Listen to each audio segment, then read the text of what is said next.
Hi tears, நீங்கள் பார்த்துட்டு இருக்கிறது ஆண்ட்ரஸ் கௌசி லைஃப் ஸ்டைல். என்னோட பர்த்டேக்கு நாங்கள் கேரளா போனதோட கண்டினியூஷன் வீடியோ தான் பார்த்துட்டு இருக்கீங்க. நாங்கள் ரெஸ்டாரண்ட்டுக்கு சாப்பிட வந்துட்டோங்க. இந்த பிரியாணி வந்து என்னோட ஹஸ்பண்டோட ரொம்ப ரொம்ப ரொம்ப ரொம்ப ஃபேவரட் பிரியாணி. ஸோ நாங்கள் வந்து மட்டன் பிரியாணியும் தென் வந்து சிக்கன் பிரியாணியும் ஆர்டர் பண்ணிட்டோங்க. என்னோட ஃபேவரட் பிரியாணி இது. ஸோ எனக்கு ரொம்ப ரொம்ப பிடிக்கும்.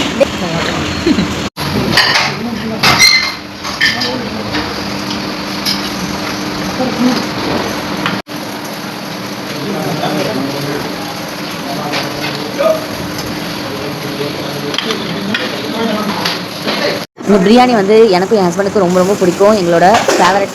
இந்த பிரியாணிக்காகவே நாங்கள் வந்து அடிக்கடி கேரளா போவோம் தான் நான் சொல்லுவேன். ஏன்னா அவ்வளோ ஒரு ஜூஸி அண்ட் டேஸ்டியாக இருக்கும் இந்த பிரியாணி. அதுக்கு ஒரு சாஸ் அண்ட் ரைத்தா மாதிரி இருக்காது. இது கொஞ்சம் ஒரு டிஃப்ரெண்ட்டாக இருக்கும். ஆனியனில் ஒரு மாதிரி ஜூஸ் மிக்ஸ் பண்ண மாதிரி இருக்கும். அது மாதிரி கொடுப்பாங்க. அது ரெண்டுமே காம்பினேஷன் நல்லாயிருக்கும். பட் எனக்கு அந்த ஆனியன் வச்சு சாப்பிட்றது வந்து அந்தளவுக்கு பிடிக்காது. அந்த சாஸ் வந்து வேறு லெவலில் இருக்குங்க. அது ஒரு மாதிரி இனிப்பாகவும் இருக்கும், புளிப்பான டேஸ்ட்லேயும் இருக்கும், சூப்பராக இருக்குங்க. அதுக்கப்புறம் நாங்களும் சாப்பிட்டுட்டு ஷாப்பிங் போயிட்டோங்க. ஸோ அப்படியே ஷாப்பிங் போயிட்டு அங்கே இருக்க அந்த பில்டிங்ஸ், அந்த ஷாப்பு, தென் வந்து அங்கே இருக்க பீப்புள்ஸ், அந்த ரோடு இதெல்லாம் வந்து நாங்கள் பார்த்துட்டு அப்படியே மெதுவாக நடந்து போயிட்டு இருந்தோம். ரொம்பவே சூப்பராக இருந்துச்சு அண்ட் நீட்டாக இருந்துச்சுங்க.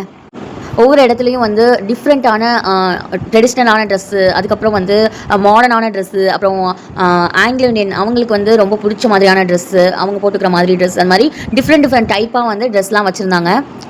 அந்த ட்ரெஸ்ஸஸ்லாம் வந்து பார்க்கவே ரொம்ப ரொம்ப டிஃப்ரெண்ட்டாக இருந்தது. அப்புறம் அந்த ஆங்கிலோ இண்டியன் யூஸ் பண்ணுற அந்த கேப்பு, அதுக்கப்புறம் வந்து சைனீஸ் அந்த விசிறி, இந்த மாதிரி ஒவ்வொன்றுமே வந்து டிஃப்ரெண்ட்டாக நிறையா வச்சுருந்தாங்க. அந்த ஷாப்பிங் அப்படியே பண்ணிவிட்டு தென் வந்து அந்த ஸ்ட்ரீட்டில் நடக்கிறதுக்கே வந்து ரொம்ப சூப்பராக இருந்துச்சுங்க. ஒவ்வொரு ஷாப்லேயுமே வந்து ஹேண்ட்மேடு திங்ஸ்லாம் நிறையா வச்சுருந்தாங்க. அதுக்கப்புறம் ஜுவல்லரி நிறையா இருந்தது. அந்த ஜுவல்லரியிலே வந்து நிறையா டிஃப்ரெண்ட்டாக இருந்தது.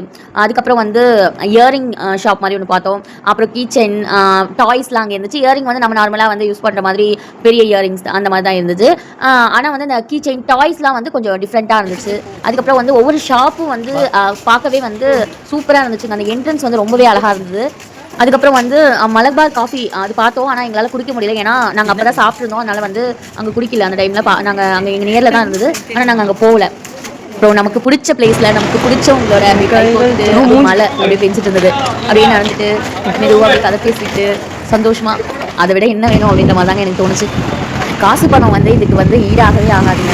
ஏன்னா வந்து இந்த குட்டி குட்டி சந்தோஷம் இருக்குல்ல, அந்த மலை அப்படின்னு இன்னொன்று அந்த மலையை நின்ன இடத்துல அப்படின்னு நடக்கிறது, வந்து அந்த தூரல் விழுங்கும் போது அப்படியே நமக்கு பிடிச்சவங்க கூட கையை பிடிச்சி நடக்கிறது, மெதுவாக அப்படியே 2 பேரும் கை கோத்துட்டு கதை பேசிட்டு அப்படியே மெதுவாக போகிறது, அதெல்லாம் வந்து சின்ன சந்தோஷங்கள் வந்து அப்படியே மன நிறைவாக இருக்குங்க.